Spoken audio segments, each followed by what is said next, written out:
Hello everyone, welcome back. So this is Bhawna Buri. आज हम chapter number 5 को कंटिन्यू करेंगे और आज का जो हमारा सबसे पहला टॉपिक है वो इन्फ्लोरेसेंस है। इससे पहले के जितने भी टॉपिक्स हैं मैं ऑलरेडी अपलोड कर चुकी हूँ, तो आपको वो बहुत अच्छे से पढ़ने हैं। एक सबसे इम्पोर्टेंट चीज जो मुझे आपको बतानी है वो ये है कि नीट के लिए अगर आप प्रिपेयर कर रहे हैं तो उसके रिगार्डिंग एनसीईआरटी के अलावा जितने भी टॉपिक्स होते हैं वो तो मैं ऑलरेडी डिस्कस कर ही रही हूँ, लेकिन जो एग्जाम्पल्स हैं मैं जितने भी चाहूँ उतने एग्जाम्पल्स यहाँ पर डिस्कस कर सकती हूँ। लेकिन मैं ये चाहती हूँ कि आप लोग भी एज अ होमवर्क जितने भी एनसीईआरटी के एग्जाम्पल्स हैं एटलीस्ट वो खुद से तैयार करें, ठीक है? क्योंकि जो क्वेश्चंस आपसे जनरली पूछे जाते हैं उसमें पूछेंगे कि इन चारों में से कौन सा ब्रैकेटेड है, कौन सा ब्रैकेटेड नहीं है, या कौन सा किस फैमिली से बिलोंग करता है। तो उसके लिए आपको एग्जाम्पल्स का पता होना चाहिए, राइट? तो उसके लिए आप सारे एग्जाम्पल्स अच्छे से याद करें। और चलिए आज का टॉपिक जो है इन्फ्लोरेसेंस वो स्टार्ट करते हैं फटाफट से। So what is inflorescence? Basically किसी भी फ्लोरल एक्सिस पर जो फ्लावर्स की अरेंजमेंट होती है, the arrangement of flowers in a floral axis is called inflorescence. जो फ्लावर है वो एक बड है। कैसे पता चला? क्योंकि जो स्टेम्स होते हैं मैंने बताया था उसके सरफेस पर कुछ बर्ड्स प्रेजेंट होती है, नोट्स प्रेजेंट होती है, and these could be apical, जो कि टिप पर प्रेजेंट है वो एपिकल बर्ड्स है। जो लेटरल होती है वो एक्सिलरी बर्ड्स भी हो सकती है। Since these axillary birds could form a flower, या तो वो एक्सिलरी बर्ड्स बहुत सारी ब्रांचेस की फॉर्मेशन करेंगी और वो ब्रांचेस आगे चल के नोट्स को कैरी करेंगी जो कि फ्लावर्स में डेवलप कर जाती है ना? या फिर ऐसा हो सकता है कि कुछ ऐसी स्पेशलाइज्ड बर्ड्स हो जो कि डायरेक्टली फ्लावर्स में बदल जाएंगी, तो हम फ्लावर को एक शूट भी कह देते हैं, बिकॉज वो बर्ड्स जो कि रिस्पॉन्सिबल इनकी फॉर्मेशन के लिए वो शूट की ही ब्रांचेस को फॉर्म करती हैं, राइट? अब इसके साथ साथ हमने देखा कि इन्फ्लोरेसेंस का मतलब हो गया the arrangement of flowers, arrangement of flowers in a floral axis. तो जो फ्लावर्स की अरेंजमेंट होती है उनके ग्रुप की, उनकी गुच्छों की अरेंजमेंट होती है किसी भी पेड़ में उसके एक्सिस में, उसको हम बोलते हैं इन्फ्लोरेसेंस। तो जो इन्फ्लोरेसेंस है इसको हम दो कैटेगरीज में डिवाइड कर सकते हैं on the basis of the growth. यानी कि जो फ्लावर्स हैं किसी भी एक एक्सिस पर, या वो मतलब वो कॉन्टिन्यूसली ग्रो कर रहे हैं या फिर वो टर्मिनेट हो गए हैं, मतलब जो उनकी ग्रोथ है वो किस तरीके की है, उस बेसिस पर हम इन इन्फ्लोरेसेंस को दो कैटेगरीज में डिवाइड करते हैं। First is racemose and second is साइमोस। तो हमने यहाँ पर लिख लिया है रेसमोस, साइमोस। रेसमोस के इसका मतलब क्या होगा, इसका पिक्चर हमने यहाँ पर कुछ इस तरीके से बनाया।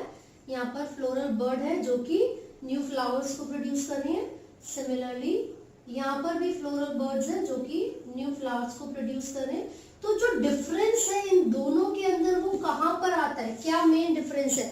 सबसे पहली चीज देखो, याद करने का तरीका है, रेसमोस का मतलब है रेस लग रही है। जितने भी फ्लावर्स हैं उनकी ग्रोथ कॉन्टिन्यूएशन में है, रुकी नहीं रहे, कॉन्टिन्यूसली ग्रोथ होती रह रही है, अनरिस्ट्रिक्टेड। लेकिन साइमोस का मतलब होता है कि यहाँ पर जो नोट्स प्रेजेंट है वो एक फ्लावर में डेवलप करते हैं और जो ग्रोथ है वो रिस्ट्रिक्टेड है, वहीं पर टर्मिनेट हो गई, ठीक है?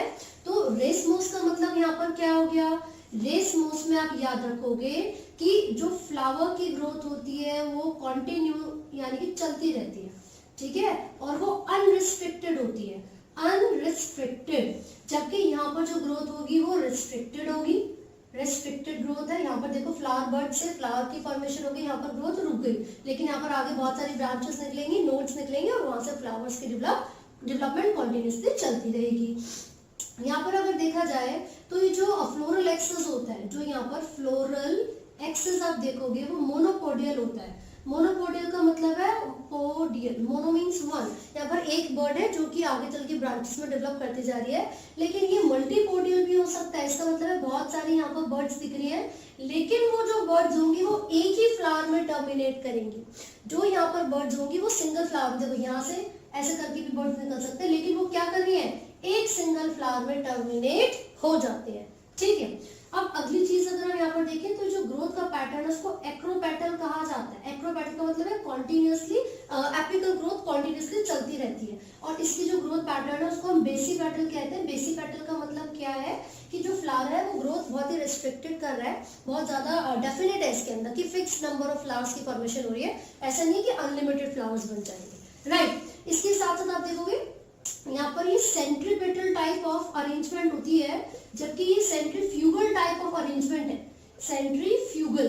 तो यहाँ पर सेंट्रीपेटल और सेंट्रीफ्यूगल का डिफरेंस क्या है? डिफरेंस ये कि यहाँ पर जो यंगर फ्लावर्स होते हैं, younger flowers are present at the centre. जो यंगर फ्लावर्स है वो सेंटर की तरफ प्रेजेंट है, whereas the older flowers are outside। तो ये डिफरेंस है इन दोनों के अंदर। यहाँ यंगर फ्लावर्स सेंटर में प्रेजेंट होंगे, ओल्डर फ्लावर्स आउटसाइड की तरफ। यहाँ पर ओल्डर फ्लावर्स सेंटर में होते हैं and younger flowers are outside. तो ये बेसिक डिफरेंस है जो कि हमने यहाँ पर अभी पढ़ा है। इसी के साथ साथ आपको इनके एग्जाम्पल्स भी याद करने हैं। सो फ्लावर्स के कुछ एग्जाम्पल्स हमने यहाँ पे दिए हुए हैं रेसमोस और साइमोस के लिए। तो देखिए यहाँ पर एग्जाम्पल्स में marigold, sunflower, barley, mimosa pudica, racemose के एग्जाम्पल्स हैं एंड साइमोस के एग्जाम्पल में कैलट्रोपिस और डायंथस दिए हुए हैं, राइट। इसी के साथ साथ मैंने यहाँ पर 3 टर्म्स लिखी हुई हैं, पेडंकल, पेडिकल एंड ब्रैक्ट्स। तो फटाफट से देखते हैं ये टर्म्स क्या है।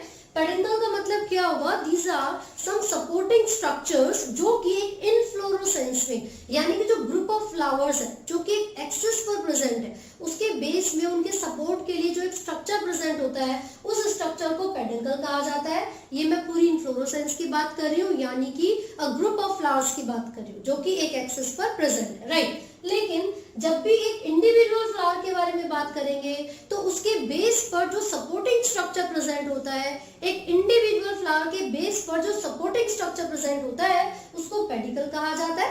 तो ये डिफरेंस है पेडंकल और पेडिकल में। पेडंकल इन्फ्लोरेसेंस के लिए और पेडिकल एक इंडिविजुअल फ्लावर के लिए यूज किया जाता है, राइट। ब्रैक्ट क्या है? एक सेपल जैसा, यानी कि एक ग्रीन कलर का एक छोटा सा पेटल लाइक स्ट्रक्चर होता पेटल लाइक है, लेकिन ग्रीन कलर सेपल्स का होगा, भी हम आगे पढ़ेंगे। तो ये प्रोटेक्टिव इन नेचर होगा और ये पेडंकल के पास ही प्रेजेंट होता है। तो फ्लावर के बेस पर जहाँ पेडंकल है उसके साथ एक छोटा सा एक रिड्यूस ग्रीन कलर का स्ट्रक्चर होता है जिसको हम ब्रैक्ट कहते हैं, ठीक है। अगर किसी भी फ्लावर में ब्रैक्ट प्रेजेंट है, वो reduce leaf like structure present है, तो वो ब्रैक्टेट होगा। लेकिन अगर किसी फ्लावर में ब्रैक्ट प्रेजेंट नहीं है, so it will be called ebracteate, ठीक है। तो पेडंकल और पेडिकल हमने पढ़ लिया। यहाँ पर मैंने कुछ टर्म्स लिखी हुई हैं जो कि रेसमोस टाइप ऑफ इन्फ्लोरेसेंस में बहुत ज्यादा कॉमन होती है, जैसे कि रेसिन, इसमें क्या होगा? एक पेडिकल प्रेजेंट होगा। स्पाइक की हम बात करते हैं, इसमें पेडिकल प्रेजेंट नहीं होता है, ठीक है। और साथ साथ आप देखोगे इसके अंदर जो फ्लावर्स की अरेंजमेंट होती है वो एक्रोपेटल अरेंजमेंट होगी, ठीक है। अम्बल का मतलब क्या होगा? इसमें जो लेंथ होती है सभी फ्लावर्स की वो सेम होती है और वो एक ही प्लेस से अराइज करेंगे। जितने भी फ्लावर्स होंगे सबकी लेंथ सेम होगी और वो सब एक ही जगह से ओरिजिन यानी कि अराइज करेंगे। कॉरिन में क्या होता है? अम्ब्रेला शेप अपीयरेंस होती है। जो पेडिकल प्रेजेंट होते हैं फ्लावर्स के, मान लो नीचे है कुछ फ्लावर्स, तो उनका जो साइज होगा पेडिकल का वो बड़ा होगा, लेकिन जो ऊपर वाले हैं उनके जो पेडिकल्स है उनका साइज छोटा होगा। ऊपर से जब आप देखोगे तो अम्ब्रेला जैसी अपीयरेंस आती है। तो सबसे पहले रेसिन मैंने बोला था, इसमें क्या होता है? पेडिकल प्रेजेंट होता है फ्लावर्स में। स्पाइक में पेडिकल प्रेजेंट नहीं होता है। और अम्बल में देखा था सेम साइज के होते हैं सारे फ्लावर्स, सेम जगह से ओरिजिन करेंगे। कॉरिन में देखा था अम्ब्रेला लाइक अपीयरेंस होती है सारे फ्लावर्स की और जो साइज होता है पेडिकल का वो वेरी करेगा इंडिविजुअल फ्लावर में। स्पेडिक्स में क्या होता है? जो स्पाइक है उसी को स्पेडिक्स कहते हैं, जब उसकी जो अरेंजमेंट है वो वेरी करेगी सभी फ्लावर्स के हिसाब से। और कैपिटुलम में क्या होगा? ये भी एक तरीके का स्पाइक होता है। इसमें जो पेडिकल की हम बात कर रहे हैं वो वेरियस शेप में प्रेजेंट हो सकता है सभी फ्लावर्स के अंदर, राइट। तो ये हमने रेसमोस और साइमोस के बारे में बात की है और साथ साथ हमने कुछ टर्म्स यहाँ पर पढ़ी, इसको याद करना बहुत जरूरी है। अलॉन्ग विद दिस अब जो एक फ्लावर का जो स्ट्रक्चर है हम वो डिस्कस करेंगे, है ना। तो चलिए स्टार्ट कर देते हैं। फ्लावर के डायग्राम को बनाते हैं पहले और फिर उसके जो डिफरेंट पार्ट्स हैं उनको देखेंगे। तो यहाँ पर हम एक पिक्चर बना रहे हैं, एक डायग्राम बना रहे हैं फ्लावर के लिए। कौन कौन से पार्ट्स है फ्लावर में जो हम देखते हैं? 2 कैटेगरी में मैं डिवाइड कर सकती हूँ फ्लावर्स के पार्ट्स को। एक होता है एसेंशियल और एक होता है नॉन एसेंशियल। एसेंशियल जो कि बहुत जरूरी है, तो किसी भी फ्लावर का वो पोर्शन जो कि रिप्रोडक्शन में, जो कि आगे चल के एक न्यू फ्लावर्स की फॉर्मेशन में हेल्प करेगा, वो जरूरी है, तो उसको एसेंशियल बोल सकते हैं। जैसे कि male and female reproductive structure, right. तो चलिए फटाफट से डायग्राम बना रहे हैं। तो सबसे पहले हम उसका किसी भी फ्लावर का जो बेस होगा जिसको थैलेमस कहते हैं या फिर पेडंकल कहा जाता है, ठीक है। तो ये हमने बनाया थैलेमस, ठीक है। अब यहाँ पर फीमेल रिप्रोडक्टिव स्ट्रक्चर प्रेजेंट है, जो फीमेल रिप्रोडक्टिव स्ट्रक्चर यहाँ पर प्रेजेंट होगा इसको हम बोलते हैं गाइनोशियम। जो फीमेल रिप्रोडक्टिव स्ट्रक्चर है उसको हम क्या बोलते हैं, गाइनोशियम। ये रहा, ठीक है। अब इसके यहाँ पर 3 पार्ट्स है जो कि मैं ड्रॉ कर रही हूँ। This is the stigma, then style and then ovary. Stigma, style, ovary. Normal term में जनरली हम इसको पिस्टल या कार्पल कहते हैं, पिस्टल या कार्पल कहते हैं, लेकिन जो एक टेक्निकल टर्म इसको गिवन है, जो उसको दी गई है, उसको हम बोलते हैं गाइनोशियम। क्या बोलते हैं, गाइनोशियम, ठीक है। और गाइनोशियम को इस तरीके से, यानी कि जैसे फीमेल को रिप्रेजेंट करेंगे बिल्कुल वैसे गाइनोशियम को रिप्रेजेंट करते हैं, ठीक है। अब अगर मैं यहाँ पर मेल रिप्रोडक्टिव स्ट्रक्चर के बारे में बात करूं तो कुछ इस तरीके से आप देखोगे, this is the male reproductive structure. तो यहाँ पर ये जो मेल रिप्रोडक्टिव स्ट्रक्चर है जिसको आप स्टेमन कहते हो, उसी का जो टर्म यहाँ पर गिवन है वो क्या होगा, जैसे फीमेल को गाइनोशियम बोला गया है, यानी कि पिस्टल और कार्पल को गाइनोशियम बोला गया है, बिल्कुल वैसे ही मेल के लिए जो टर्म यूज की गई है वो एंड्रोशियम होती है। कौन सी टर्म होती है, एंड्रोशियम होती है। यहाँ पर ये पूरा स्टेमन था, ग्रुप ऑफ स्टेमन को हम कलेक्टिवली एंड्रोशियम कह देते हैं, यानी कि male reproductive structure. This is anther, जिसके अंदर मेल गैमेट्स की फॉर्मेशन होगी, एंड दिस इज फिलामेंट, ठीक है। मैं इन दोनों को बहुत डिटेल में डिस्कस नहीं करूंगी बिकॉज मैं प्रीवियस वीडियोस में एंजियोस्पर्म को कंप्लीटली डिस्कस कर चुकी हूँ। तो अभी हम सिर्फ चैप्टर के रिगार्डिंग टॉपिक्स पढ़ेंगे और जो क्वेश्चंस पूछे जाते हैं वो पढ़ेंगे, ठीक है। तो base of the flower thalamus था, तो क्वेश्चन ये पूछा जाता है कि ये जो प्रॉक्सिमल एंड होता है फिलामेंट का वो किससे जुड़ा हुआ होता है, तो आप बताओगे थैलेमस से जुड़ा हुआ होता है। तो थैलेमस के अलावा कौन सा पार्ट यहाँ पर प्रेजेंट होगा, this colourful region which is called petal. ये जो कलरफुल पार्ट है इसको हम क्या कहते हैं, पेटल कहते हैं किसी भी फ्लावर में। तो ये जो कलरफुल पार्ट है this is petal and the group of petals, यानी कि पेटल्स को कलेक्टिवली कोरोला कहा जाता है। क्या कहते हैं, कोरोला, ठीक है। इसी के साथ साथ आपने बेस पे ग्रीन कलर का स्ट्रक्चर देखा होगा which is protective in nature. जो कली यानी कि बर्ड वाली स्टेज होती है वहां पर प्रेजेंट होता है। इस ग्रीन वाले स्ट्रक्चर को सेपल कहा जाता है, इस ग्रीन वाले स्ट्रक्चर को सेपल कहा जाता है। And the group of sepals, यानी कि कलेक्टिवली हम इसको कैलिक्स बोलते हैं। क्या बोलते हैं, कैलिक्स बोलते हैं, राइट। जब हम आगे इन फ्लावर्स की कैटेगरीज को पढ़ेंगे जो प्लांट के अंदर आती हैं, उनकी फैमिलीज को पढ़ेंगे, तो उसमें आप उसके बाद एक फ्लोरल फॉर्मूला पढ़ोगे, है ना। तो फ्लोरल फॉर्मूला के लिए आपको इनके सिंबल्स का पता होना जरूरी है, ठीक है। तो गाइनोशियम को रिप्रेजेंट करने के लिए हम जी का यूज करते हैं, एंडोशियम को रिप्रेजेंट करने के लिए हम ए का यूज करेंगे। गाइनोशियम फीमेल रिप्रोडक्टिव स्ट्रक्चर है और एंडोशियम मेल रिप्रोडक्टिव। यहाँ पर आप देखोगे सेपल्स है, सेपल्स जिसको कैलिक्स कहा जाता है, इट इज रिप्रेजेंटेड बाय के। पेटल्स है जिनको कोरोला कहा जाता है, इट इज रिप्रेजेंटेड बाय सी। तो हमने यहाँ पर देखा सबसे पहले ग्रीन वाला पार्ट आया कैलिक्स, उसके बाद क्या आता है, कोरोला आता है, फिर आता है male reproductive structure and then comes the female reproductive structure। तो ये मैंने इसलिए बताया ताकि आगे हम फ्लोरल फॉर्मूला पढ़ेंगे तो उसमें हमें बहुत आसानी रहेगी। इसी के साथ साथ मैंने आपको भी बताया था कि फ्लावर के बेस पर एक reduced leaf petal like structure present होता है, जिसको ब्रैक्ट कहा जाता है। अगर किसी भी फ्लावर के बेस पर एक रिड्यूस्ड पेटल लाइक स्ट्रक्चर है, यानी कि ब्रैक्ट है, तो आप यहाँ पर बी आर से उसको रिप्रेजेंट करोगे। लेकिन अगर किसी फ्लावर के बेस पर ब्रैक्ट प्रेजेंट नहीं है तो आप उसको ई ब्रैक्टेड बोलते हो, so you will be representing it as E B R, correct. और अगर कोई भी फ्लावर बाइसेक्सुअल है तो आप यहाँ पर बाइसेक्सुअल का सिंबल बनाएंगे। ये सबको समझ आया। अब इसी के साथ मैं आपको एक चीज बता दूं कि ये जो पेटल और सेपल है, यानी कि जो कैलिक्स और कोरोला है, अगर ये यूनाइटेड है, मतलब these can not be separated, अगर ये दोनों फ्यूज्ड है एक दूसरे से, तो यहाँ पर मैं एक बना के दिखा देती हूँ लाइक दिस। अगर ये पेटल्स और सेपल्स इस तरीके से प्रेजेंट है, they can not be differentiated, तो ये जो इन दोनों का एसोसिएशन है, दोनों का एक दूसरे से जुड़ना है, इसको पेरियंथ कहा जाता है। क्या कहते हैं इसको, पेरियंथ कहते हैं। It can be represented by P.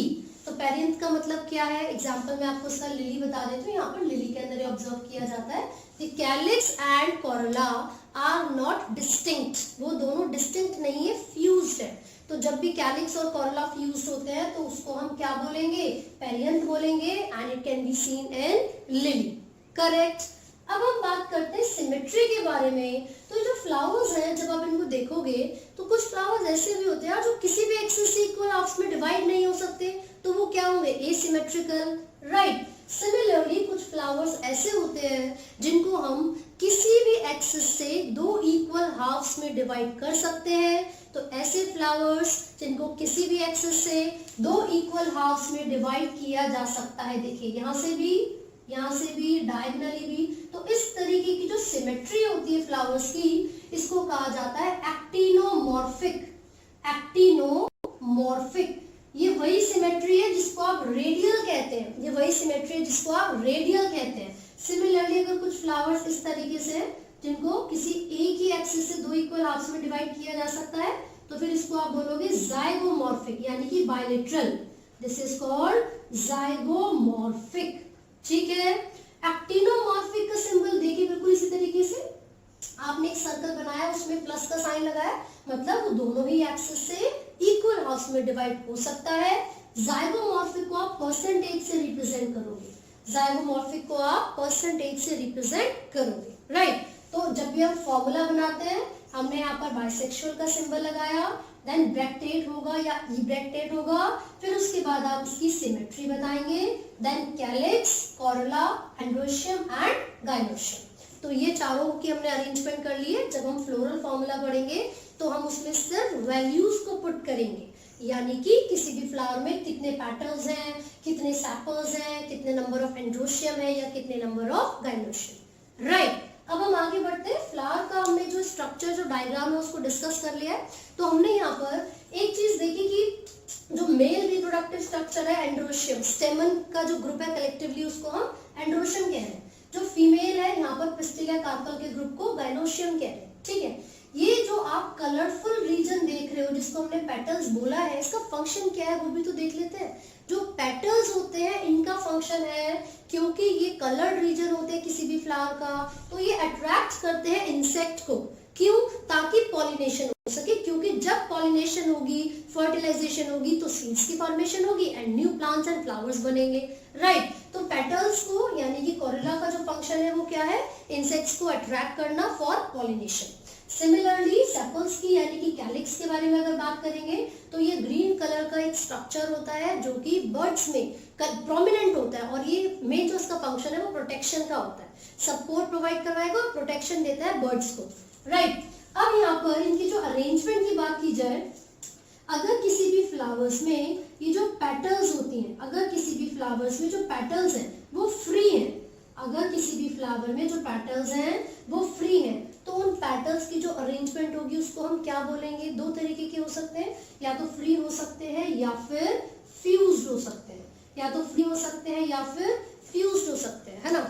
तो देखिए ये जो इनकी अरेंजमेंट होती है, अगर वो फ्री, बहुत सारे पेटल्स हैं वो फ्री हैं, तो उसको पॉलीपेटलस कहते हैं। अगर बहुत सारे पेटल्स हैं और वो फ्री है तो उसको हम पॉलीपेटलस कहेंगे। लेकिन अगर बहुत सारे पेटल्स हैं और वो फ्यूज्ड हैं, तो दीज आर कॉल्ड गैमोपेटलस, उसको हम क्या बोलते हैं, गैमोपेटलस। सिमिलरली अगर मैं सेपल्स के बारे में बात कर रही हूँ, बहुत सारे सेपल्स प्रेजेंट हैं and these sepals are free, individually present है, तो उसको पॉलीसेप्लस कहा जाता है, पॉलीसेप्लस। लेकिन अगर वो फ्यूज्ड होंगे तो उसको क्या बोलेंगे, गैमोसेप्लस, उसको बोलेंगे गैमोसेप्लस, ठीक है। तो ये हमने बात की है पेटल्स और सेपल्स की, उनकी अरेंजमेंट की और उनके फंक्शंस की। अब हम बात करेंगे male and female reproductive structure के बारे में, राइट। मेल रिप्रोडक्टिव स्ट्रक्चर है यानी कि एंड्रोशियम, उसके बारे में बात कर रहे हैं। सो इज द पिक्चर जिसमें पता चल रहा है कि जो एंथर ऑफ फिलामेंट है, फिलामेंट क्या है, स्टॉक लाइक स्ट्रक्चर है जो कि एंथर के साथ कनेक्टेड है, ठीक है। ये दोनों आपस में मिलकर स्टेमन कहलाते हैं, और स्टेमन को ही हम टेक्निकल टर्म में क्या बोलते हैं, androecium, which is the male reproductive structure, right. अब आप यहाँ पर देखोगे कि जो एंथर है इसमें आपको दो लोब्स नजर आएंगे, and because of these two lobes हम एंथर को क्या बोलते हैं, बायलोब कहते हैं, ठीक है। हर एक लोब में यहाँ पर थीका प्रेजेंट है, एक चैम्बर प्रेजेंट है, तो एक तरीके से यहाँ पर आप देख सकते हो कि एक लोब में 1 2 दो थीका प्रेजेंट है, 2 थीका प्रेजेंट है, इसीलिए इसको डायथीकस भी कहा जाता है, इसीलिए इसको डायथीकस भी कहा जाता है। बेसिकली ये जो थीका है इसके अंदर किसकी फॉर्मेशन होती है, पॉलन ग्रेन्स की फॉर्मेशन होगी, जिसको इनिशियल स्टेज में हम माइक्रोस्पोर कहते हैं। ये माइक्रोस्पोर जब एंथरडिसेंस करता है, रप्चर होने वाला होता है, जब उसमें पानी की कमी होती है, डिहाइड्रेशन होती है, तो उस समय ये जितने भी माइक्रोस्पोर टेट्राड होते हैं जो कि एंथर के अंदर बने हैं, वो माइक्रोस्पोर टेट्राड बदल जाते हैं पॉलन ग्रेन में, और पॉलन ग्रेन मेल गैमेटोफाइट होता है जो कि मेल गैमेट्स को कैरी करेगा। ठीक है, तो एक तरीके से इसी को हम पॉलन सैक कहते हैं। सैक मतलब बैग लाइक स्ट्रक्चर, थैला। क्यों? क्योंकि पॉलन ग्रेन्स की फॉर्मेशन एंथर के अंदर ही हो रही है, थेका के अंदर हो रही है, इसलिए इसको हम पॉलन सैक कहते हैं। ठीक है, और नीचे जो स्टॉक लाइक स्ट्रक्चर आपको दिख रहा है which is filament, this is connected to the thalamus, ये थैलेमस के साथ कनेक्टेड होता है, राइट। अब आगे आप देखोगे ऐसा हो सकता है कि बहुत सारे स्टेमन ऐसे होते हैं जो कि रिप्रोड्यूस नहीं कर सकते, फर्टाइल जो मेल गैमेट्स है उनको प्रोड्यूस नहीं कर सकते, तो उसको जो स्टेराइल स्टेमन होता है उसको स्टेमिनोड कहा जाता है। और अगर कभी भी stamens are fused with the petals, अगर स्टेमन्स पेटल के साथ फ्यूज्ड है तो उसको एपीपेटलस कहा जाता है। लेकिन ऐसा भी हो सकता है कि स्टेमन्स सेपल्स के साथ फ्यूज हो तो उसको एपिसेपलस कह देंगे, राइट। साथ साथ आप देख रहे हो एपीफाइलस, ये एक ऐसी टर्म है जो कि रिप्रेजेंट करती है the fusion of stamens with the perianth. अब ये पेरियंथ क्या है? मैंने भी फ्लावर को जब उसका जो स्ट्रक्चर डिस्क्राइब किया था तो बताया था when calyx and corolla are not distinct, जब वो दोनों डिस्टिंक्ट नहीं होते तो उसको पेरियंथ कहा जाता है। अगर स्टेमन पेरियंथ के साथ फ्यूज्ड है, मान लीजिए ये हमने स्टेमन बनाया हुआ है, यहाँ पर ये ग्रीन वाला, ये कलरफुल वाला रीजन था विच इज पेटल, ये पेटल फ्यूज हो गया ग्रीन वाले पार्ट के साथ, तो ये क्या बन गया? पेरियंथ बन गया। ठीक है, अगर यहीं पर मेल रिप्रोडक्टिव स्ट्रक्चर भी इसी के साथ फ्यूज हो जाए तो हम बोलेंगे कि स्टेमन इज फ्यूज्ड विद पेरियंथ, और इसको क्या कहा जाता है? एपीफाइलस। एपीफाइलस का एग्जांपल लिली। ठीक है, मैंने पहले भी बताया था कि पेरियंथ में लिली का एग्जांपल दिया हुआ है, सिमिलरली एपीपेटलस का एग्जांपल आपको ब्रिंजल यहाँ पर गिवन है, राइट। अब आगे हम बात करें पॉलीएंड्रस। देखो जो स्टेमन्स है, there is a large number of stamens in the flower, तो अगर किसी भी फ्लावर में जो बहुत सारे स्टेमन प्रेजेंट है, सब बिल्कुल अलग अलग है, सेपरेट है, फ्री, एक दूसरे से यूनाइटेड नहीं है, तो उस केस में इन फ्री स्टेमन्स को हम क्या बोलते हैं? पॉलीएंड्रस। क्या बोलेंगे? Polyandrous. Poly means many, andros male के लिए रिप्रेजेंट किया जाता है। ठीक है, लेकिन अगर ये सारे सेपल्स यूनाइटेड होंगे मतलब फ्यूज्ड होंगे, है ना, अगर फिलामेंट एक ही बंडल में बहुत सारे ये जो स्टेमन्स है एक ही बंडल में फ्यूज्ड है तो उसको मोनोडेल्फस बोला जाता है। अगर ये जितने भी मेल है यानी कि जो स्टेमन्स है ये दो बंडल में प्रेजेंट होंगे, ठीक है, जो फिलामेंट्स है वो क्या है? फ्यूज्ड है एक दूसरे के साथ और दो बंडल्स की फॉर्मेशन कर रही है, सो दिस इज डायडेल्फस। लेकिन अगर बहुत सारे बंडल्स बनते हैं तो उसको हम क्या बोलते हैं? पॉलीएडेल्फस। इनके एग्जांपल्स भी आपको याद करने हैं। लेकिन अगर इसी के साथ में बताओ कि जो लेंथ होती है स्टेमन्स की वो भी वेरी कर सकती है। बहुत सारे ऐसे प्लांट्स होते हैं, फ्लावर्स होते हैं जिनके अंदर स्टेमन की जो लेंथ होती है वो वेरी करती है। ठीक है, तो यहाँ पर on the basis of their number and the length दो कैटेगरीज हैं, डायडाइनमस और टेट्राडाइनमस। डायडाइनमस का मतलब क्या है? इसमें टोटल 4 स्टेमन्स होते हैं, 2 लार्ज, 2 बड़े और 2 छोटे, 2 longer and 2 smaller, right, shorter है दोनों। अंदर वाले, बाहर वाले 2 बड़े हैं लेकिन अंदर वाले जो दोनों हैं वो छोटे हैं। ठीक है, दूसरा होता है टेट्राडाइनमस, इसके अंदर टोटल 6 स्टेमन्स प्रेजेंट होते हैं और आप देखोगे बाहर के जो दोनों स्टेमन्स है वो छोटे हैं लेकिन सेंटर में जो 4 स्टेमन्स प्रेजेंट है दीज आर लॉन्गर, इनकी जो लेंथ है वो ज्यादा होती है बाहर के दोनों के कंपैरिजन में। ठीक है, तो इसका एग्जांपल हो गया डायडाइनमस का सेल्विया और टेट्राडाइनमस का एग्जांपल है ब्रासिका। तो ये हमने किसके बारे में बात की है? मेल रिप्रोडक्टिव स्ट्रक्चर के बारे में, यानी कि स्टेमन के बारे में, राइट। तो यहाँ पर जो इनके एग्जांपल्स हैं उनको फटाफट से देख लेते हैं। तो आपकी एनसीईआरटी में भी कुछ एग्जांपल्स गिवन है, जैसे कि जो मोनो है, डाई है, पॉली है, इनके एग्जांपल्स में आपको दिया हुआ, देखिए लिखा हुआ है the stamens may be united into one bunch और बंडल। अगर स्टेमन एक बंच यानी कि एक बंडल में प्रेजेंट है तो उसको मोनोडेल्फस बोलेंगे, है ना। इसका आप एग्जांपल ले सकते हो चाइना रोज। क्या एग्जांपल ले सकते हैं? China rose. इसके बाद लिखा हुआ अगर 2 बंडल्स में प्रेजेंट यानी कि 2 बंडल्स तो उसको क्या बोलेंगे? डायडेल्फस। इसका एग्जांपल दिया होगा आपको पी यानी कि मटर। देन जब बहुत ही सारे बंडल्स प्रेजेंट होते हैं, मोर देन 2 बंडल्स और मेनी बंडल्स, तो उसको क्या बोलते हैं? पॉलीएडेल्फस। इसका एग्जांपल आपको गिवन है सिट्रस। सो बेसिकली हमने यहाँ पर मेल रिप्रोडक्टिव स्ट्रक्चर यानी कि एंडोशियम को कवर कर लिया। अब हम आगे बढ़ेंगे और फीमेल रिप्रोडक्टिव स्ट्रक्चर की बात करेंगे। Let's start the female reproductive structure which is gynoecium. तो जो ग्रुप ऑफ जो फीमेल रिप्रोडक्टिव पार्ट है जिसको हम पिस्टल या कार्पल कहते हैं, उसी के लिए जो टेक्निकल टर्म हम यूज कर रहे हैं उसको गायनोशियम कहा जाता है। So here is the female reproductive structure जिसके 3 पार्ट्स हैं, स्टिग्मा, स्टाइल एंड ओवरी। जो स्टिग्मा है वो जो उसका मेन फंक्शन है वो क्या है, वो एक लैंडिंग प्लेटफॉर्म की तरह काम करती है ताकि जो पॉलन ग्रेन्स है उसके मेल काउंटर पार्ट से जैसे ही वो पॉलिनेशन करने के लिए फीमेल रिप्रोडक्टिव स्ट्रक्चर के स्टिग्मा तक आते हैं तो वो पॉलिनेशन तब तक कंप्लीट नहीं होती जब तक स्टिग्मा उन पॉलन ग्रेन्स को एक्सेप्ट नहीं कर लेती, राइट। तो बेसिकली ये पॉलन ग्रेन्स को एक्सेप्ट करने का काम कर रही है, रिसीव करने का काम कर रही है। पॉलन ग्रेन्स की जरूरत क्या है, because these pollen grains are male gametophyte, वो कैरी करते हैं मेल गैमेट्स को। और जैसे ही स्टिग्मा पॉलन ग्रेन को रिसीव करेगी, यहाँ पर क्या होगा, एक ट्यूब लाइक स्ट्रक्चर बनेगा जिसको पॉलन ट्यूब कहा जाता है। वो पॉलन ट्यूब क्या काम करती है, स्टाइल से होते हुए, what is style, this is the tubular part, ये स्टॉक लाइक स्ट्रक्चर होता है फीमेल रिप्रोडक्टिव स्ट्रक्चर में। तो ये जो स्टाइल है इसी के अंदर एक ट्यूब की फॉर्मेशन होती है जिसको पॉलन ट्यूब कहते हैं। ये जो पॉलन ट्यूब है उसका मेन फंक्शन क्या है कि जो भी मेल गैमेट्स को पॉलन ग्रेन के साथ कैरी करके लेकर आए हैं वो दोनों के दोनों मेल गैमेट्स फीमेल के जो ओव्यूल है उसके अंदर रिलीज कर दिए जाए, ठीक है। तो हमने यहाँ पर देखा स्टिग्मा का काम क्या है, रिसीव करता है पॉलन ग्रेन्स को। स्टाइल का फंक्शन क्या है, ये ट्रांसमिशन करवाने में हेल्प करेगा मेल गैमेट्स की ओव्यूल के अंदर। Then the basal end the bulky region of the female reproductive part is the ovary. Within the ovary there is a structure called ovule. तो ओवरी के अंदर जो ओव्यूल है ना, तो ओवरी क्या था, एक स्वॉलन सा बल्की सा रीजन होता है the base of the female reproductive part, तो उसको हमने ओवरी बोला। ये जो ओवरी है ये ओव्यूल को कैरी करती है। This is the part which after fertilization develops into the seed. तो आपको याद रखना है कि जैसे ही दोनों मेल गैमेट्स ओव्यूल के अंदर आएंगे फर्टिलाइजेशन होगी। फर्टिलाइजेशन के बाद जो ओव्यूल होता है ये सीड में बदल जाता है and the ovary is converted into the fruit. तो यहाँ पर हमने देखा कि जो ओव्यूल है वो सीड में और जो ओवरी है वो फ्रूट में बदल जाती है। ये तो फर्टिलाइजेशन के बाद की बात है, ठीक है। किसी भी एक फीमेल फ्लावर, किसी भी फ्लावर में, चाहे वो बाइसेक्सुअल हो, यूनिसेक्सुअल हो, तो बाइसेक्सुअल के एग्जांपल्स आप पी ले सकते हैं, है ना, यूनिसेक्सुअल चाइना रोज ले सकते हैं, यूनिसेक्सुअल में पपाया का एग्जांपल ले सकते हैं। तो डिपेंड करता है कि किस तरीके का फ्लावर है। और किसी भी फ्लावर में अगर बहुत सारी कार्पल्स प्रेजेंट है, मतलब बहुत सारा फीमेल रिप्रोडक्टिव स्ट्रक्चर प्रेजेंट है, तो ये जो बहुत सारी कार्पल्स है वो फ्यूज भी हो सकती है और फ्री भी हो सकती है।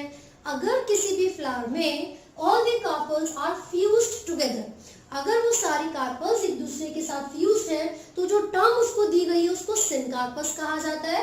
इसके एग्जांपल्स है पेपरवॉर्म, मस्टर्ड, टोमेटो। और अगर वो सभी कार्पल्स फ्री हैं तो उसको एपोकार्पस कहते हैं। The examples are Michelia, rose and lotus, right. इसी के साथ साथ आप ये देखेंगे कि जो ओव्यूल है this is attached with the ovary with a soft tissue या कुशन लाइक स्ट्रक्चर जिसको प्लेसेंटा कहा जाता है। जो ओव्यूल है वो ओवरी के अंदर एक स्टॉक लाइक स्ट्रक्चर से कनेक्टेड होता है और इसका जो अटैचमेंट है उसको प्लेसेंटा कहा जाता है। हम उसको भी डिटेल में पढ़ेंगे, लेकिन उससे पहले ओवरी की जो पोजीशन होती है किसी भी एक फ्लावर में वो किस तरीके की होती है जरा वो डिस्कस करते हैं, ठीक है। तो जो ओवरी की पोजीशन है, पोजीशन ऑफ ओवरी हम डिस्कस कर रहे हैं। किसी भी फ्लावर में जो ओवरी की पोजीशन होती है वो किस किस तरीके की हो सकती है। सबसे पहले हम बात कर रहे हैं हाइपोगाइनस फ्लावर के बारे में।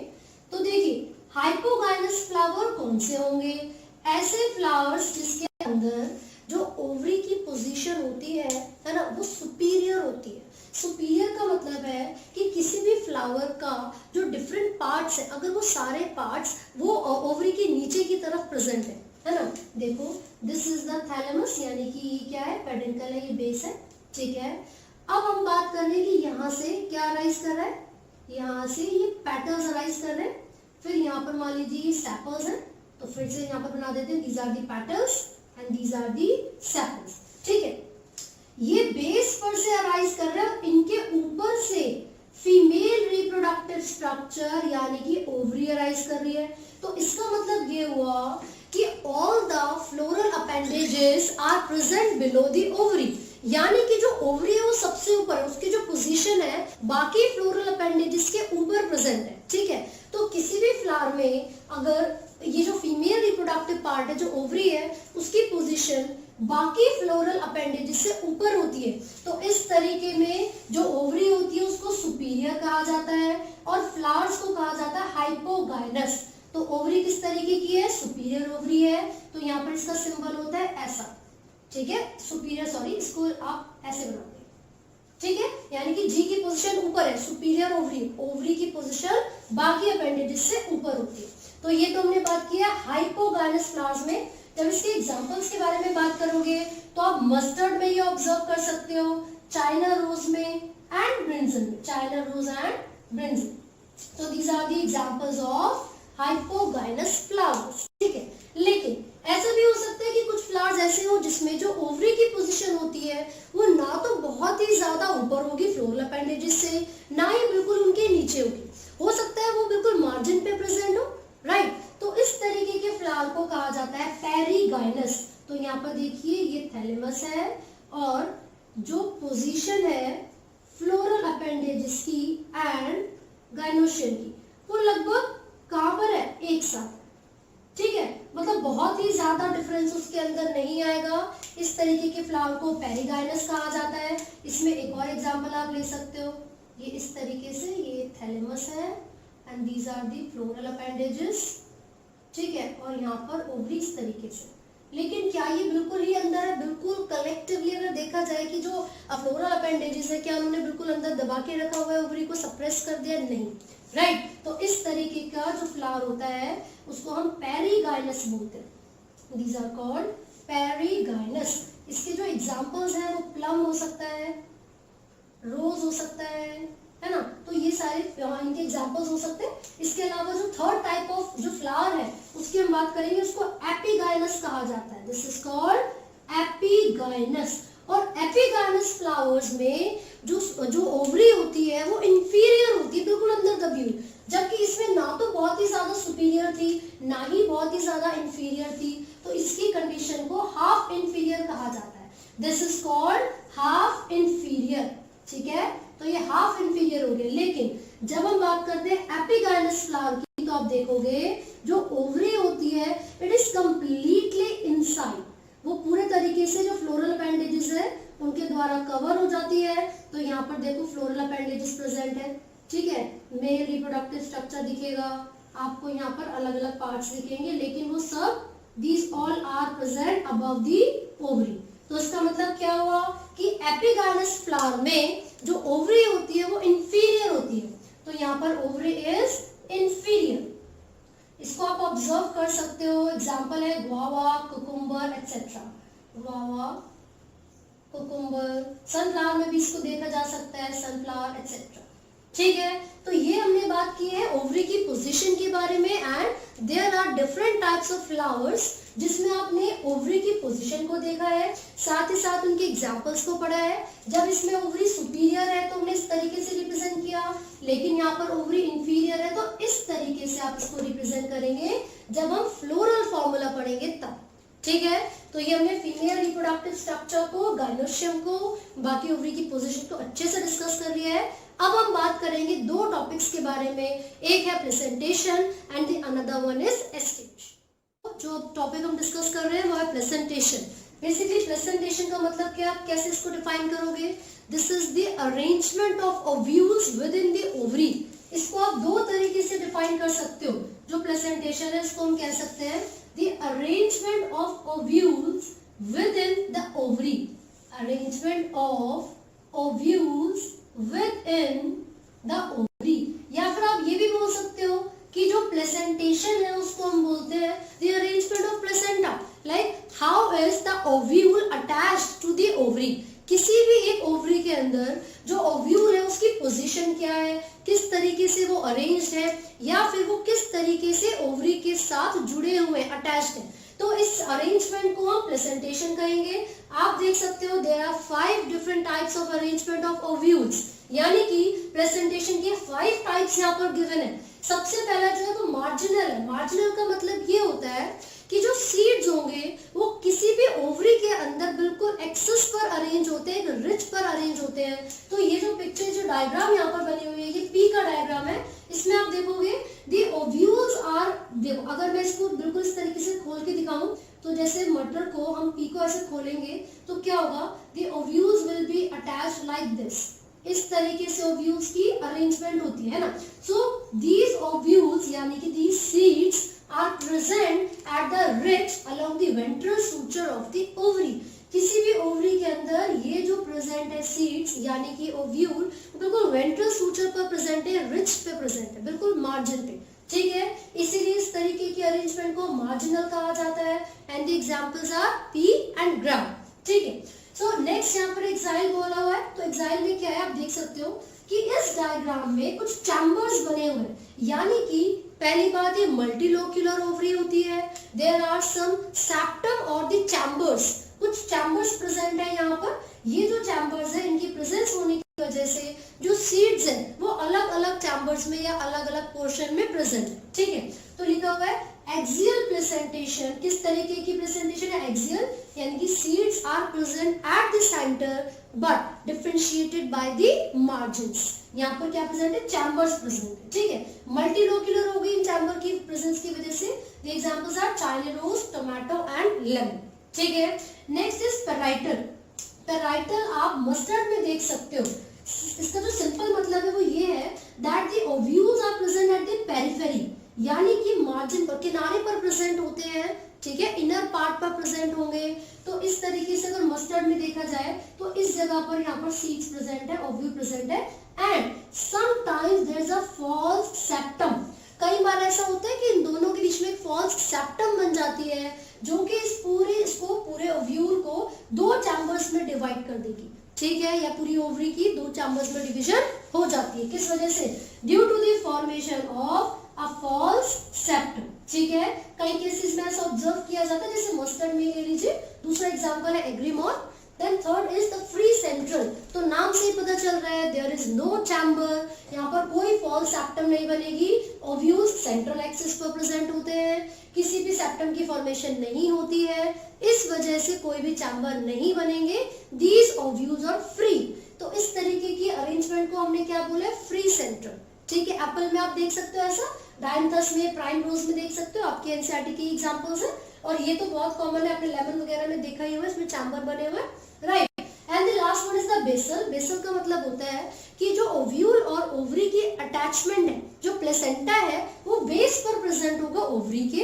And there is only one ovule, हमेशा सिंगल ओव्यूल प्रेजेंट होता है। And these are very common among sunflowers and marigold. तो ये एग्जांपल्स है, ये अरेंजमेंट ऑफ ओव्यूल है, जिसको हमने प्रेजेंटेशन बोला। आपको इंडिविजुअली इन सभी के एग्जांपल्स याद होने चाहिए, और कौन सा एग्जांपल किसका है या किस तरीके का डायग्राम शो किया जाता है, ये बहुत इंपॉर्टेंट है। जो टॉपिक हम डिस्कस कर रहे हैं वो क्या है, एस्टिवेशन। बेसिकली एस्टिवेशन का मतलब होता है द अरेंजमेंट ऑफ सेपल्स और petals with respect to the other floral appendages, यानी कि किसी भी फ्लावर में जो पेटल्स और सेपल्स हैं वो किस तरीके से अरेंज है with respect to other parts, like जो एंड्रोशियम है उसकी पोजीशन क्या है, जो गाइनोशियम है उसकी पोजीशन क्या है, थैलेमस कहाँ है। तो बेसिकली इन सभी की जो सेपल्स और पेटल्स की जो अरेंजमेंट होती है किसी भी एक फ्लावर में, उसको हम एस्टिवेशन बोलते हैं। These are of different types. जैसे कि यहाँ पर सबसे पहला है वेलवेट, जो सबसे पहला है वो है valvate. Second one is twisted, second one is twisted, then imbricate, imbricate, and the last one is vexillary. vexillary को papilionaceous भी कहा जाता है, पी में सबसे ज्यादा कॉमन होती है ये। vexillary को papilionaceous भी कहा जाता है, ठीक है।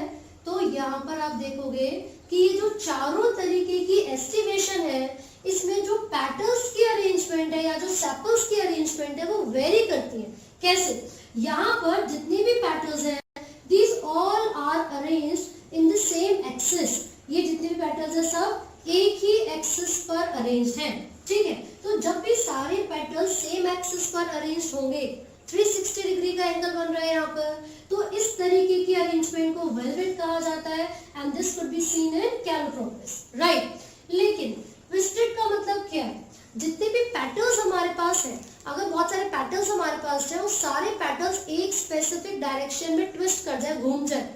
अगर सारे पेटल्स एक स्पेसिफिक डायरेक्शन में ट्विस्ट कर जाए, है ना, देखिए यहाँ पर सिर्फ मार्जिन एक दूसरे को कनेक्ट कर रहा था, लेकिन यहाँ पर एक स्पेसिफिक डायरेक्शन में ओरिएंट कर रहे हैं और ओवरलैप कर रहे हैं, ठीक है, जबकि फर्स्ट में कोई ओवरलैपिंग नहीं थी। यहाँ पर जो ओवरलैपिंग है वो एक स्पेसिफिक डायरेक्शन में है, वन ओवरलैपिंग दी अनदर, तो ये ट्विस्टेड होता है। Examples are China rose, lady finger and cotton. अब यहाँ पर हम थर्ड की बात करें, इम्ब्रिकेट। इसके अंदर क्या होगा, इम्ब्रिकेट में जो एक पेटल है वो दूसरी पेटल को ओवरलैप करेगा, है ना। ऐसा भी हो सकता है कि कोई एक पेटल दो पेटल्स के द्वारा ओवरलैप की गई हो, मतलब there is no specific direction और ओरिएंटेशन। जैसे कि ट्विस्टेड में क्या था, एक स्पेसिफिक ओरिएंटेशन थी, लेकिन यहाँ पर रैंडमली एक दूसरे को ओवरलैप किया जा रहा है। And the examples are cassia और गुलमोहर, ठीक है। And the last is vexillary which is very important. अगर आप इसकी बात करोगे तो इसमें क्या होता है, there is a standard petal, ये एक स्टैंडर्ड पेटल है, ठीक है। यहाँ पर ये दो लेटरल पेटल्स आपको नजर आ रही हैं जिसको कील कहा जाता है ना। तो ये जो विंग्स है, ये बेसिकली क्या है, ये विंग्स है, विंग्स, ठीक है। तो यहाँ पर एक और दिख रही है आपको, क्योंकि ये दोनों एक दूसरे से फ्यूज्ड है। यहाँ पर दो है, उसके ऊपर भी दो है, फिर एक है। ये जो सबसे बड़ी पेटल है, द लार्जर वन, इसको हम स्टैंडर्ड पेटल कहते हैं। फिर उसके बाद दो लेटरल पेटल्स आपको दिख रही हैं, उनको विंग्स बोलेंगे। फिर उसके बाद जो दो पेटल्स हैं, these are fused together, ये दोनों एक दूसरे से फ्यूज्ड है, इसको कील कहा जाता है। तो इस तरीके की जब भी अरेंजमेंट देखी जाएगी तो जो फ्लोरल फॉर्मूला बनता है उसमें हम क्या नंबरिंग देते हैं। देखो, ये सबसे बड़ी वाली थी, एक थी, उसके अंदर दो थी, वो दोनों सेपरेट है ना। लेकिन ये तो चलो पहले एक्सिस पर हो गई, क्या ये वाली भी सेम एक्सिस पर है? नहीं, ये दोनों पेटल्स दूसरे एक्सिस पर प्रेजेंट है, तो हम इनको एक साथ नहीं लिख सकते। आप ठीक है, इसके बाद थर्ड वाली की बात करोगे, ये भी अलग एक्सिस पर प्रेजेंट है। इसका मतलब ये हुआ, सबसे पहली जो दो है वो आपस में फ्यूज्ड है, जिसको हमने कील बोला। इसको यहाँ पर ओवरलैप कर रही है दो अदर पेटल्स जिनको विंग्स बोला है, एंड देन एक सिंगल है which is the standard petal. तो इस तरीके से इसकी अरेंजमेंट की जाएगी। लेकिन अगर हम इम्ब्रिकेट की बात करते हैं, मान लीजिए 5 पेटल्स इसके अंदर है, लेकिन पांचों रैंडमली एक दूसरे को ओवरलैप कर रही है, कोई स्पेसिफिक एक्सिस पर नहीं है, कोई स्पेसिफिक डायरेक्शन में नहीं है, तो आप इनको इंडिविजुअली लिखोगे, ठीक है। लेकिन इसको मेंशन करने के लिए नहीं आता है, सबसे ज्यादा वैक्सिलरी पूछी जाती है, अदरवाइज वेलवेट। तो वेलवेट में अगर आप देखोगे, all these petals are present on the same axis, तो 1 2 3 4 5 पांचों की पांचों एक ही एक्सिस पर प्रेजेंट है, तो एक साथ लिखोगे, ठीक है। दूसरी चीज, अगर ये फ्यूज्ड होती है एक दूसरे से, अगर ये फ्यूज्ड है एक दूसरे से, तो आप ब्रैकेट लगाओगे। जैसे कि मैंने कील के लिए ब्रैकेट लगाया था, क्योंकि ये दोनों पेटल्स एक दूसरे के साथ फ्यूज्ड है, राइट। तो जब भी फ्लोरल फॉर्मूला लिखेंगे तो आपको फ्यूज्ड है तो ब्रैकेट लगाना होगा, फ्यूज्ड नहीं है तो ब्रैकेट लगाने की जरूरत नहीं है। तो ये हमने कंप्लीट कर लिया है एस्टिवेशन तक, ठीक है। तो आई होप आपको ये समझ में आ रहा है। तो चलिए हम अगले टॉपिक को डिस्कस करते हैं फटाफट से, which is seed and fruit, ठीक है। तो सबसे पहले हम सीड्स के बारे में बात कर रहे हैं। तो सीड्स है क्या, देखो मैंने ऑलरेडी आपको बताया था कि जब फर्टिलाइजेशन होती है तो फर्टिलाइजेशन के रिजल्ट में जो ओव्यूल है वो सीड में बदलेगा और जो ओवरी है वो फ्रूट में बदलती है, ठीक है।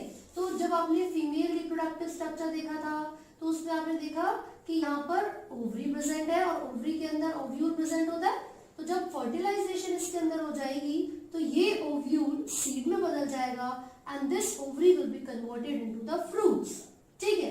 तो एक तरीके से हम देखें तो हम बोल सकते हैं कि जो मैच्योर ओव्यूल है उसी को ही सीड कहा जाता है। तो हमने यहाँ पर लिख लिया मैच्योर ओव्यूल, मैच्योर ओव्यूल, ठीक है।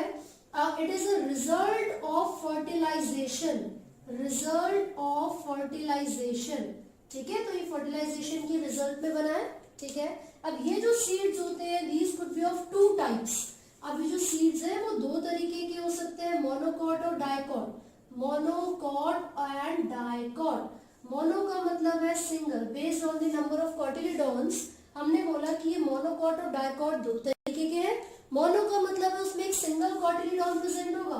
सो एक डायग्राम हम बना रहे हैं यहाँ पर वीट के ग्रेन का। तो जो मोनोकॉटिलिडॉन है, यानी कि जिसमें सिंगल कॉटिलिडॉन प्रेजेंट है, उसका एक स्ट्रक्चर यहाँ पर हमने बना दिया।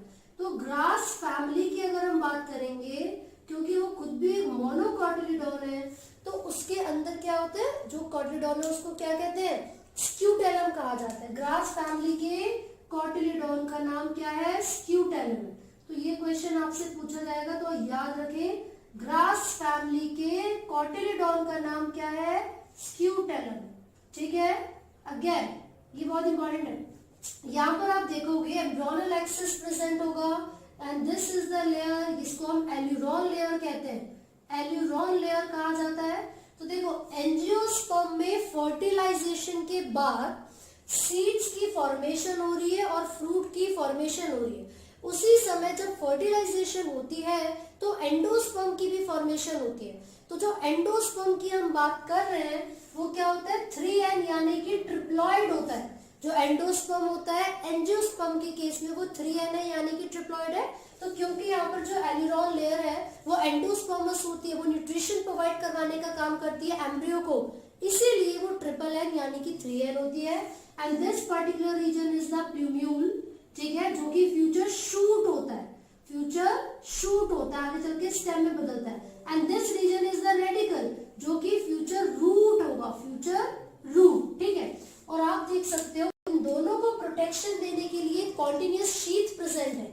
ये जो कॉन्टिन्यूस शीथ, ये लेयर आपको नजर आ रही है, द लेयर और the sheath that encloses the plumule is called coleoptile. उसको क्या कहते हैं, कॉलियोप्टाइल। सिलोप्टाइल भी कहा जाता है लेकिन हम यहाँ पर पढ़ रहे हैं कॉलियोप्टाइल। ठीक है, और बिल्कुल वैसे ही ये जो रेडिकल को प्रोटेक्शन देने के लिए शीट प्रेजेंट है, उसको कवर करने के लिए शीट प्रेजेंट है, उसको कहा जाता है कॉलियोरिजा या फिर कॉलियोराइजा।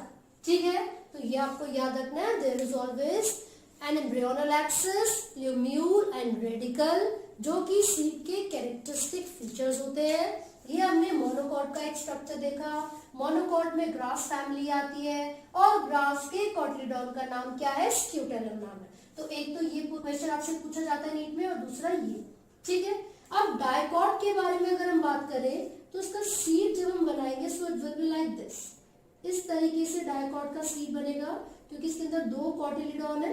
तो यहाँ से आपको दिख रहा है ये क्या है, this region, this particular part is the plumule and this is the radicle, plumule and radicle. ठीक है, अब आपको दिखेगा कि एम्ब्रियोनल एक्सिस था जो कि इस कॉटिलीडॉन को 2 पार्ट्स में डिवाइड कर रहा है, सॉरी इस सीड को 2 पार्ट्स में डिवाइड कर रहा है, और दोनों कॉटिलीडॉन आपको दिख रहे हैं। This is the cotyledon, this is another cotyledon. ठीक है, तो इस कॉटिलीडॉन का फंक्शन क्या है, it also helps in the storage of food. ठीक है, ये जो रेडिकल है, इससे पहले आपको ये सिलेंड्रिकल रीजन नजर आ रहा है। This cylindrical region is called hypocotyl. इसको हम क्या बोलते हैं, hypocotyl. And this radicle has again a tube like structure, a thimble shape structure, जिसको हम रूट कैप बोलेंगे। क्यों, क्योंकि ये रेडिकल रूट पे डेवलप होगा तो उसके टिप पर जो स्ट्रक्चर होगा एपेक्स पर, वो रूट कैप कहलाएगा। This is the plumule which converts into the shoot system. और यहाँ पर ये जो आपको इलोंगेटेड सा स्ट्रक्चर दिख रहा है, this is the epicotyl. This is epicotyl. जो सिलेंड्रिकल ट्यूबुलर स्ट्रक्चर दिख रहा है जो टर्मिनेट करता है प्लूम्यूल पर, उसको एपिकोटाइल कहते हैं। जो सिलेंड्रिकल टर्मिनल स्ट्रक्चर आपको दिख रहा है जो कि रेडिकल पे आके टर्मिनेट होगा, उसको हाइपोकोटाइल कहते हैं। This region, this portion is, ये जो एंड है, ये कौन सा एंड है, ये माइक्रोपाइलर एंड है, ये माइक्रोपाइलर एंड है। ठीक है, whereas this region is the chalical end. ये कौन सा रीजन होता है, chalical रीजन होता है। तो आपको ये याद रखना है, this is the micropyle region and this is the chalical region. ठीक है, ये हमने डायकॉट की सीड की बात की है, लेकिन इस सीड की जो फॉर्मेशन का प्रोसेस है वो कैसे हुआ होगा, फर्टिलाइजेशन के रिजल्ट में हुआ होगा, राइट। तो यहाँ पर इस ओव्यूल का अगर मैं स्ट्रक्चर आपको बना के दिखाऊं, उससे पहले आपको ये पता होना चाहिए कि जो ये ओव्यूल होते हैं, it could be of different types. ये इन्वर्टेड हो सकते हैं, अपराइट हो सकते हैं, ये हॉर्स शू शेप के हो सकते हैं, राइट, ये 90 डिग्री का एंगल बना सकते हैं। तो on the basis of their appearance हम ओव्यूल्स को अलग अलग कैटेगरीज में डालते हैं। ठीक है, जैसे कि आपने 12th स्टैंडर्ड की एनसीईआरटी में पढ़ा था, तो वो एनाट्रोपस ओव्यूल था, है ना। वैसे ही ऑर्थोट्रोपस ओव्यूल होता है, हेमिट्रोपस ओव्यूल होता है, एम्फोट्रोपस ओव्यूल होता है। वो सब क्या है, ये डिफरेंट टाइप्स ऑफ ओव्यूल्स है बेस्ड ऑन देयर स्ट्रक्चर। ठीक है, उनकी पोजीशन कैसी है, माइक्रोपाइलर एंड की और चैलेजल एंड की जो पोजीशन है उसके बेसिस पर हमने ओव्यूल्स को अलग अलग कैटेगरी में डिवाइड किया हुआ है। इसकी एक पिक्चर के साथ मैं पीडीएफ अपलोड करूंगी, आप वहां से इसको पढ़िएगा। लेकिन जो सबसे इंपॉर्टेंट है वो एनाट्रोपस ओव्यूल है, जो कि आपको याद रखना है। Anatropous ovule which is called inverted ovule, inverted ovule. और इसी के साथ साथ जो ऑर्थोट्रोपस होता है, ऑर्थोट्रोपस वो प्रिमिटिव टाइप ओव्यूल होता है। This is the primitive type of ovule. ठीक है, तो मैंने भी बताया कि ओव्यूल क्या है, मैच्योर ओव्यूल को ही सीड कहा जाता है ना। तो यही ओव्यूल सीड की फॉर्मेशन करेंगे। तो कैसे सीड की फॉर्मेशन होती है फटाफट से देखते हैं। एक ओव्यूल का स्ट्रक्चर देख लिया जाए, जो कि आपकी 12th की एनसीईआरटी में गिवन है चैप्टर नंबर 2 में, विच इज एनाट्रोपस ओव्यूल। देखिए, तो उल्टा बनाएंगे, यानी कि इन्वर्टेड ओव्यूल बनाएंगे लाइक दिस। इसमें क्या क्या रीजन होंगे, कैसे प्रेजेंट है, so it will be like this. यहाँ पर ये ऐसे करके प्रेजेंट है, this is the another layer. ठीक है, ये ऐसे ट्यूबुलर पार्ट है इसका, लाइक दिस। और यहां से आप देखोगे it is like this and this is the another layer. ठीक है, ये इस तरीके से होगा। तो यहाँ पर ये जो हमने एनाट्रोपस ओव्यूल बनाया है, एनाट्रोपस का मतलब मैंने ऑलरेडी आपको बताया, इसका मतलब है इन्वर्टेड, है ना। अब इसकी लेबलिंग एक बार फटाफट से देखते हैं। तो जब आप इसकी लेबलिंग देखोगे, so there are two integuments, the outer integument and the inner integument, outer integument and inner integument, and there is the embryo sac at the centre. यहाँ पर क्या प्रेजेंट है, एम्ब्रियो सैक प्रेजेंट है, this is the embryo sac. ठीक है, तो ये जो एम्ब्रियो सैक है इसके अंदर क्या क्या चीजें प्रेजेंट होती है। तो एम्ब्रियो सैक के अंदर एंटीपोडाल्स प्रेजेंट होंगे, यहाँ पर सिनर्जिड्स प्रेजेंट होंगे। सिनर्जिड्स के अंदर एक कैरेक्टरिस्टिक फीचर है फिंगर लाइक प्रोजेक्शन, जिसको फिलीफॉर्म अपैरेटस कहा जाता है। एंड इसी के ऊपर ही प्रेजेंट होता है एग सेल। कलेक्टिवली इन तीनों को हम एग अपैरेटस भी बोलते हैं, एग अपैरेटस। ठीक है, अब यहाँ पर आपने देखा ये तीनों एंटीपोडाल्स हो गए, these are the synergids, this is the egg, है ना। ये कौन सा रीजन होता है, ये माइक्रोपाइलर रीजन होता है, this is the micropylar region. ठीक है, and this is the chalazal, this is the chalazal egg. ठीक है, तो ये जो स्ट्रक्चर हमने देखा है, ये किस चीज की हम बात कर रहे हैं, एम्ब्रियो सैक की बात की जा रही है ना। तो वो जो इन्वर्टेड आप बनाते हो, जिसमें आपने ये इन्वर्टेड ओव्यूल बनाया है, उसमें एम्ब्रियो सैक की अपीयरेंस कुछ इस तरीके से होगी। ये क्या प्रेजेंट है, माइक्रोपाइलर पोर है, ये छेद है, पोर है, which is very important for दो चीजें इसके लिए, exchange of gases and for the entry of pollen tube. ये जो पॉलन ट्यूब यहाँ से एंट्री, द पोरोगैमी टर्म आप पढ़ोगे, पॉलन ट्यूब की यहाँ से एंट्री होगी ताकि वो दोनों मेल गैमेट्स को इस एम्ब्रियो सैक के अंदर रिलीज कर सके, है ना। और फिर यहाँ पर आके होती है double fertilisation in the case of angiosperm. जब डबल फर्टिलाइजेशन होगी, this entire ovule will be converted into the seed. और ये जो इंटीग्यूमेंट्स आपको दिख रही है, आउटर एंड इनर इंटीग्यूमेंट, ये बदल जाती है सीड कोट में। किसमें बदल जाती है, सीड कोट में। तो यहाँ पर मान लीजिए ये डाइकॉट सीड का स्ट्रक्चर हमने देखा, डाइकॉट सीड है, इसके पास इनर और आउटर क्या है, इंटीग्यूमेंट है, मतलब सीड कोट है। तो जो आउटर इंटीग्यूमेंट था वो बदल जाता है आउटर सीड कोट में, जिसको टेस्टा कहा जाता है। इनर इंटीग्यूमेंट बदल जाता है इनर सीड कोट में, जिसको टेगमेन कहते हैं। तो आपको ये जरूर याद रखना है, सीड कोट किससे बने हुए, किसकी डेवलपमेंट है, इंटीग्यूमेंट्स की। आउटर जो डेवलपमेंट हो रही है इंटीग्यूमेंट की, वो टेस्टा में होती है, और जो इनर इंटीग्यूमेंट है वो टेगमेन में, राइट। अब हमने यहाँ पर एनाट्रोपस ओव्यूल देखा।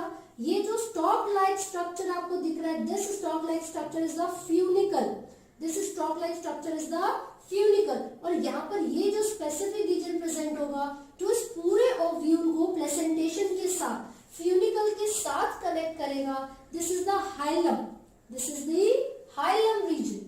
जब आप सीड देखोगे, मान लीजिए मटर यानी कि पी हम बना रहे हैं, तो पी में क्या होता है, ये जो मटर के दाने होते हैं वो एक स्कार होता है उसके सरफेस पे, जिससे वो ओवरी से जुड़े हुए होते हैं। मटर के दाने क्या हो गए, ये ओव्यूल है, सीड है, वो ओवरी से जुड़े हुए हैं। जिस रीजन से वो जुड़े हुए, there is a scar on the ovule यानी कि सीड, उस स्कार को हाइलम कहा जाता है, और ये वो स्कार है जो कि ओव्यूल और ओवरी के बीच में जंक्शन की तरह काम करता है। ठीक है, साथ ही हमने देखा एक स्टॉक लाइक स्ट्रक्चर प्रेजेंट होता है जो कि प्रॉपर प्रेजेंटेशन प्रोवाइड करवाएगा ओव्यूल को, and this stock like structure is called funicle. और ये जो हाइलम है वो जंक्शन होता है ओव्यूल और इस फ्यूनिकल के बीच में, या फिर कंप्लीट प्रेजेंटेशन के बीच में। करेक्ट, ये हमने किसके बारे में बात की है, एनाट्रोपस यानी कि इन्वर्टेड ओव्यूल के बारे में बात की है। This is the embryo sac. जब फर्टिलाइजेशन हो जाएगी this will be converted into the seed, और आउटर और इनर इंटीग्यूमेंट बदल जाएंगे सीड कोट में। ठीक है, अब जो सीड्स यहाँ पर बनते हैं ना, वो एंडोस्पर्मस भी हो सकते हैं और नॉन एंडोस्पर्मस भी हो सकते हैं। ठीक है, एंडोस्पर्मस और नॉन एंडोस्पर्मस का क्या मतलब है? जब कॉट्रीडॉन के बेसिस पे बात की थी तो हमने बोला था मोनोकॉट और डाइकॉट दो तरीके के सीड्स होंगे। अब चाहे वो मोनोकॉट हो या फिर वो डाइकॉट हो, यही दोनों दो तरीके के हो सकते हैं। मतलब वो एंडोस्पर्मिक भी हो सकते हैं, मतलब एंडोस्पर्मिक का मतलब है एल्ब्यूमिनस, जिसके पास एंडोस्पर्म प्रेजेंट है। एंडोस्पर्मस, एंडोस्पर्म पता है क्या है? एक ऐसा स्पेशलाइज्ड टिश्यू जो कि डेवलपिंग एम्ब्रियो को नरिशमेंट प्रोवाइड करने का काम करता है। ठीक है, और non endosperms, non endosperms similarly यहाँ पर भी एंडोस्पर्मस हो सकते हैं और नॉन एंडोस्पर्मस हो सकते हैं। तो डाइकॉट में तो ग्राम यानी कि चना, पी, इनमें कहाँ एंडोस्पर्म होता है? नहीं होता, तो फिर वो नॉन एंडोस्पर्मस में आ जाएंगे। राइट, इसके अलावा आप यहाँ पर एंडो में कैस्टर का एग्जांपल ले सकते हो। ठीक है, अब इसकी बात कर रहे हो तो आप जो वीट हो गया, मेज हो गया, ये सब क्या है? एंडोस्पर्मस हो गए, है ना। लेकिन नॉन एंडोस्पर्मस में आप इसकी बात करोगे तो जो मोनोकॉट है, जब उसकी हम बात करते हैं तो जो ये आपका नॉन एंडोस्पर्मस हो जाता है, तो इसके अंदर आप किसके एग्जांपल ले सकते हो? ऑर्किड का एग्जांपल ले सकते हो। ठीक है, तो चाहे मोनोकॉट हो या डाइकॉट हो, it could be either endosperms यानी कि एल्ब्यूमिनस और नॉन एंडोस्पर्मस यानी कि नॉन एल्ब्यूमिनस। करेक्ट, तो ये आपको याद रखना है। साथ ही साथ आपको ये याद रखना है कि जब अनफेवरेबल कंडीशन होती है तो ये जो सीड्स है, ये क्योंकि देखो जर्मिनेशन के लिए कौन कौन सी कंडीशंस की जरूरत है? वाटर होना चाहिए, ऑक्सीजन की अवेलेबिलिटी होनी चाहिए, टेम्परेचर फेवरेबल होना चाहिए। तो these are the external features which are required. Internally अगर हम बात करेंगे तो सीड्स को जर्मिनेट करने के लिए हार्मोन्स की जरूरत होती है, रेगुलेटर की जरूरत होती है। तो ये जो इंटरनल और एक्सटर्नल दोनों ही फैक्टर्स हैं, if these are available in the appropriate concentration, तब तो सीड्स प्रॉपर्ली जर्मिनेट कर सकते हैं। लेकिन अगर ये कंडीशंस अवेलेबल नहीं होती हैं तो इंस्टेड ऑफ डाइंग, मतलब ड्राई होने से या मरने से ज्यादा बेटर क्या होता है, ये जो सीड्स होते हैं वो एक इनएक्टिव स्टेट में चले जाते हैं, and this state of inactivity is called dormancy. तो डोरमेंसी क्या होती है? एक स्टेट ऑफ इनएक्टिविटी होती है जिसमें क्या होगा, जो सीड्स है वो कुछ समय के लिए अपनी मेटाबॉलिकल एक्टिविटीज को स्लो डाउन कर देते हैं, उनका जो रेट है मेटाबॉलिक एक्टिविटी का वो रिड्यूस हो जाता है, ताकि जैसे ही फेवरेबल कंडीशंस दोबारा से आए वो फिर से जर्मिनेट करना स्टार्ट कर दे। ठीक है, तो सीड हमने अच्छी तरीके से कंप्लीट कर लिया है। इसी में अब हम आगे बात करेंगे फ्रूट्स के बारे में। Talk about fruits, basically fertilisation के रिजल्ट में ओव्यूल सीड में और ओवरी फ्रूट में बदलती है। राइट, तो जो फ्रूट्स है इसकी जो वॉल होती है उसको क्या कहते हैं हम? पेरिकार्प। फ्रूट की जो वॉल होती है उसको हम पेरिकार्प बोलेंगे। It is further differentiated into 3 parts. कौन कौन से? एपिकार्प जो कि आउटर मोस्ट है, mesocarp which is the middle one, endocarp which is the inner most. तो एपिकार्प, मेसोकार्प एंड एंडोकार्प। ठीक है, तो इस तरीके से ये जो हमने पेरिकार्प है यानी कि जो फ्रूट की वॉल है उसको देखा, वो जो डिफरेंशिएशन है उसमें वो 3 पार्ट्स में होती है, एपिकार्प, मेसोकार्प और एंडोकार्प। आपकी एनसीईआरटी में डायग्राम गिवन है, किस किस का डायग्राम है? वो मैंगो का और कोकोनट का गिवन है। राइट, तो उसमें आपने देखा होगा कि जो मैंगो है कुछ इस तरीके से, यहाँ पर ये अंदर सीड प्रेजेंट है। ठीक है, तो जो एडिबल पार्ट होता है उसका एडिबल रीजन कौन सा होता है? This is the mesocarp. Mesocarp is the edible part in the mango. तो ये आपको याद रखना है, मैंगो जो कि हमारा नेशनल फ्रूट भी है, इसमें जो एडिबल पार्ट होता है वो मेसोकार्प होता है। कोकोनट के अंदर आपको देखना है सीड जो व्हाइट कर्नल होता है, सेल्यूलर एंडोस्पर्म, वो एडिबल पार्ट होता है। राइट, अब यहाँ पर हम बात कर रहे हैं कि जो फ्रूट्स होते हैं these could be of different types, जैसे कि सिंपल ड्राई फ्रूट्स हो सकते हैं, फ्लैशी फ्रूट्स हो सकते हैं। फ्लैशी मतलब मतलब जूसी, जिसमें आप एग्जांपल देखोगे उन सभी का, जैसे कि पोमेग्रेनेट वगैरह उसमें आ सकते हैं। फिर एग्रीगेट हो गया एंड कंपोजिट हो गया।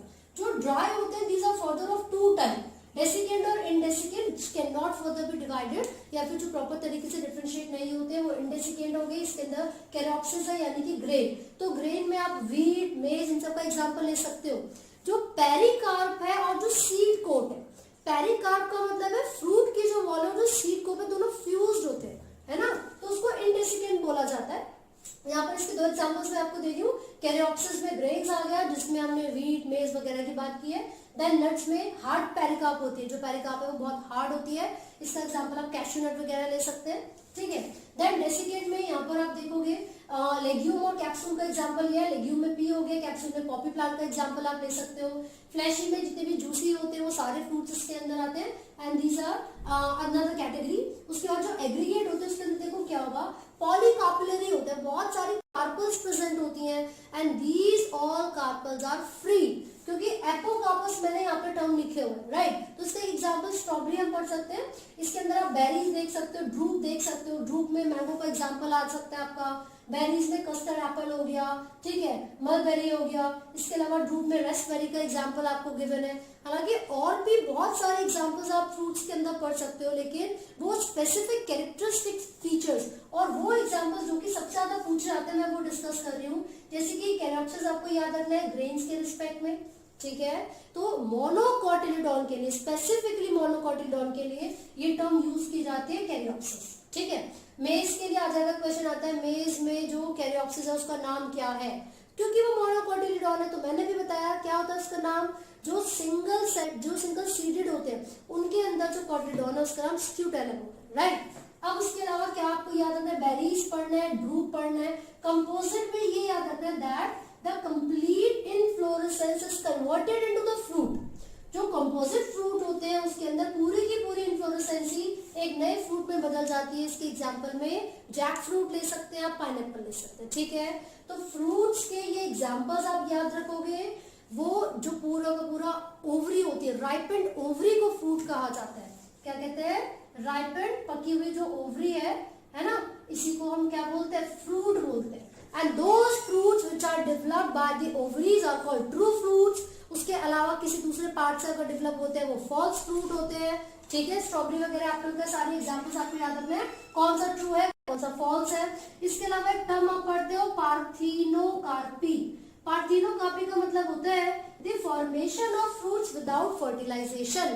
तो बिना फर्टिलाइजेशन के जिन फ्रूट्स की फॉर्मेशन होती है उस प्रोसेस को हम कहते हैं पार्थिनोकार्पी। और उस फ्रूट का एक एग्जांपल हमने यहाँ पर ले लिया बनाना, राइट। तो यहाँ तक आप अच्छे से पढ़ेंगे और याद रखेंगे। और इस चैप्टर का जो लास्ट टॉपिक है वो फैमिलीज है एंड द फ्लोरल फॉर्मूला, फटाफट से उसको डिस्कस करते हैं। The last topic of this chapter is the families। जो प्लांट फैमिलीज है उनके बारे में डिस्कस करेंगे और फ्लोरल फॉर्मूला कैसे बनेगा वो भी, ठीक है। तो यहाँ पर मैंने फॉर्मूले लिखे हुए 3 डिफरेंट फैमिलीज ऑफ प्लांट, जो कि है फेबेसी, सोलेनेसी एंड लिलियेसी, ठीक है। ये जो यहाँ पर ये पूरे फॉर्मूले लिखे हुए ये कैसे बने हैं, सबसे पहले मैं आपको सिंबल्स रिवाइज करवा रही हूँ। जो मैंने आपको बताया था कि फ्लावर के अंदर, देखिए सबसे पहले बात करें सिमेट्री की।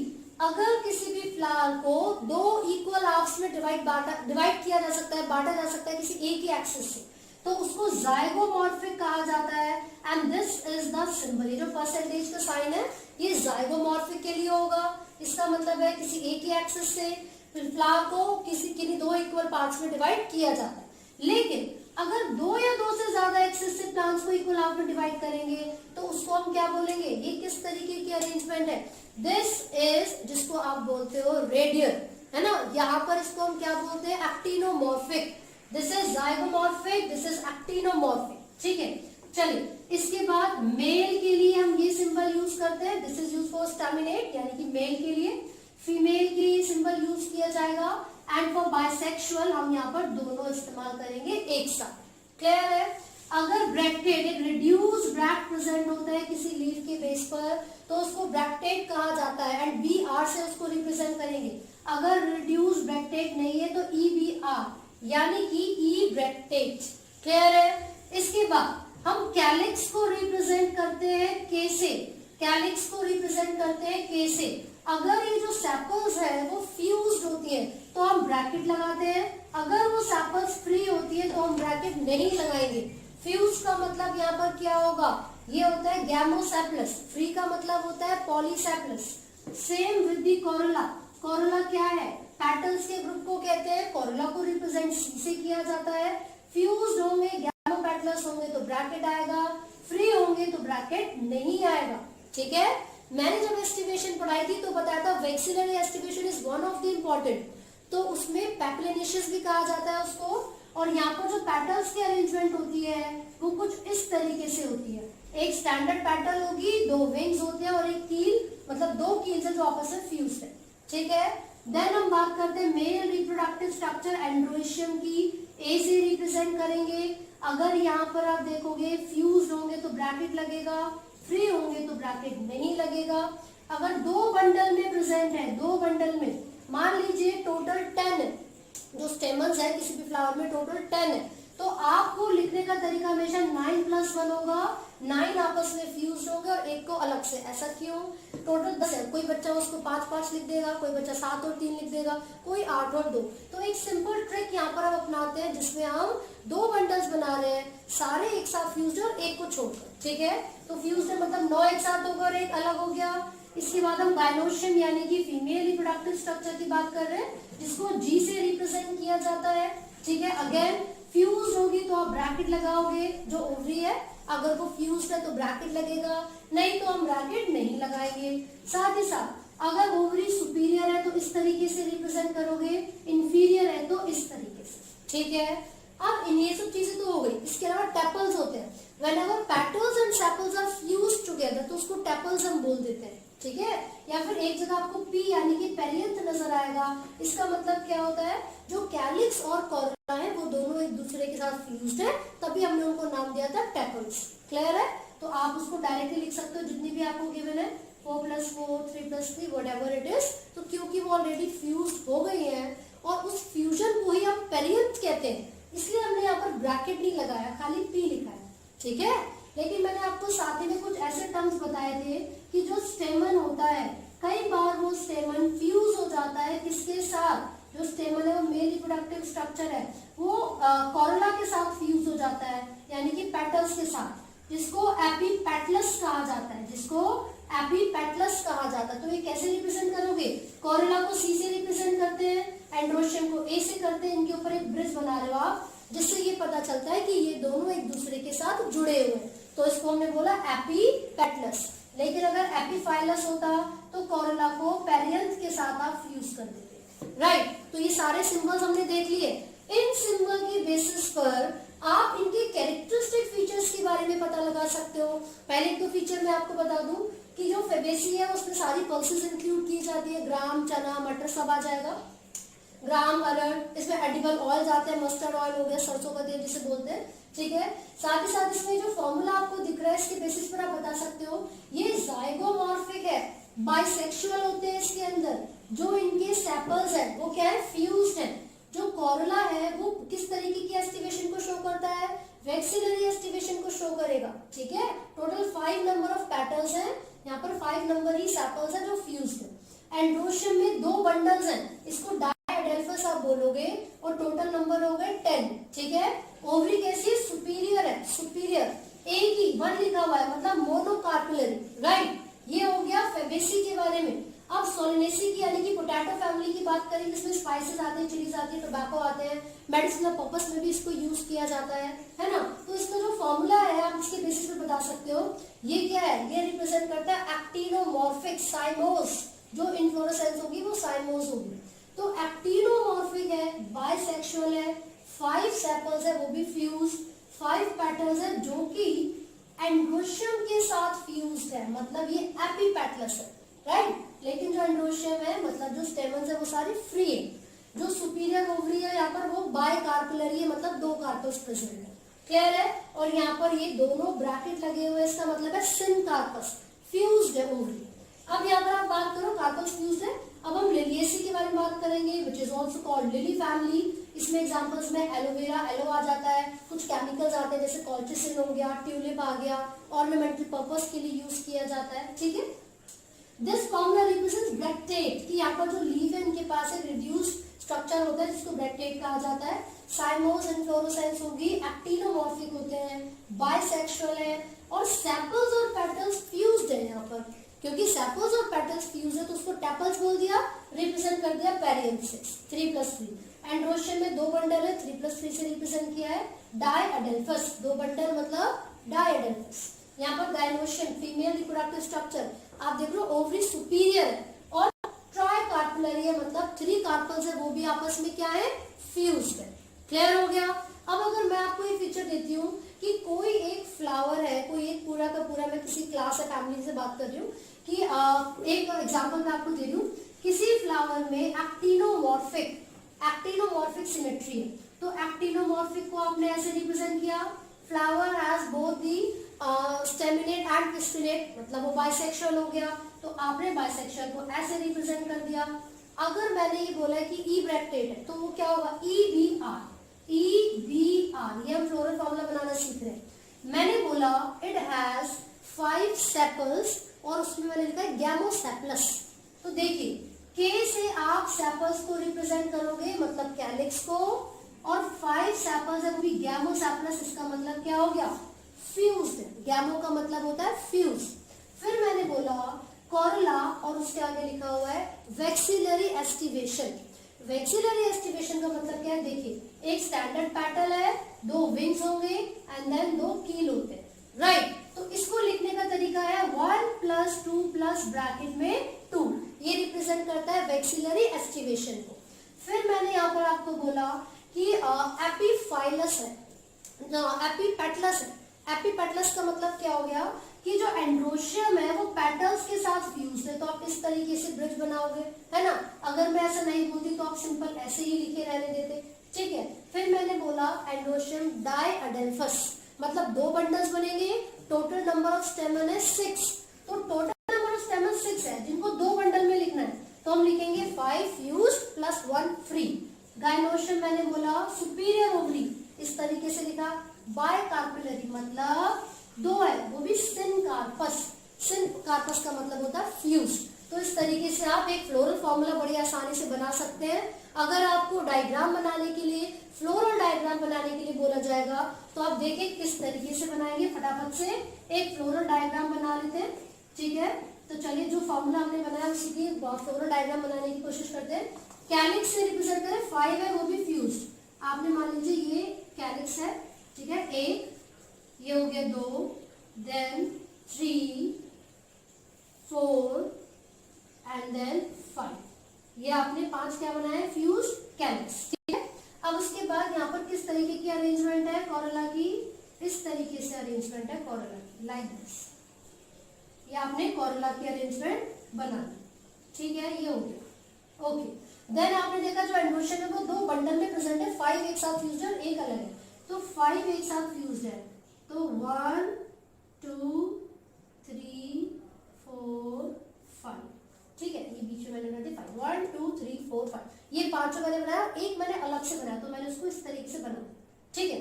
अब यहाँ पर आप देख रहे हो सुपीरियर ओवरी है वो भी 2 एक साथ जुड़ी हुई है, like this, syncarpous. So this is the floral diagram जिसमें 1 2 3 4 5 कैलिक्स आपने बनाए फ्यूज। फिर आपने कोरोला को रिप्रेजेंट किया वेक्सिलरी एस्टिवेशन से, ये एक सुपीरियर पेटल था, फिर ये दोनों फ्यूज। एंड्रोशियम में 2 बंडल है, 1 2 3 4 5, पांचों एक साथ फ्यूज थे एक बंडल में, फिर एक सेपरेटली बनाया। देन हमने यहाँ पर 2 क्या बनाई है, फीमेल के लिए रिप्रेजेंट करें 1 2, ये दोनों क्या है, कार्पल्स है, 2 कार्पल्स प्रेजेंट थे वो भी फ्यूज। बीच में जो ब्रिज है वो क्या रिप्रेजेंट करता है कि ये दोनों एक दूसरे के साथ फ्यूज्ड है and it is quite superior, ऊपर की तरफ प्रेजेंट है, तो वो क्या है, superior ovary. So I hope आपको ये चैप्टर समझ में आया है। Please try to learn all the examples, क्योंकि एग्जाम्पल्स बहुत इंपॉर्टेंट है। इसके अलावा भी अगर आपको किसी टॉपिक में कोई डाउट है तो आप कमेंट कर सकते हैं, हमसे पूछ सकते हैं। And do not forget to like, share and subscribe.